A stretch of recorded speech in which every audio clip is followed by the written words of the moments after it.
How to add music to Instagram story. Hi everyone, welcome back to the channel. In today's video I will guide you on how you can add music to Instagram stories, so make sure to watch the video till the end. In order to add music to your Instagram story, all you have to do is simply go ahead and first of all launch the Instagram app here. Once you launch the Instagram app to add a music to your story, just go about adding a story and then just choose a specific photo first of all.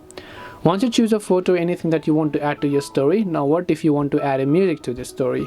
Well, in order to add music to this story, you want to just make sure to tap the music option that you can find from the very top right hand side of the screen. Once you tap the music option that you can find from the very top right hand side, you're gonna see this type of interface where you just need to select this option called music here. Once you tap on music, now you can just search for a music that you would like to use, or you can simply choose one of the selected ones already, or you can browse through them specifically. Select the music that you would like to add and then just tap the done button. You can choose whether you want in a lyrical format or whatever else you prefer here. And this way you can go ahead and then basically add music to your Instagram story.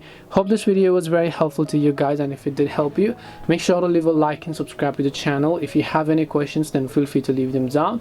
Thank you for watching and see you in the next video.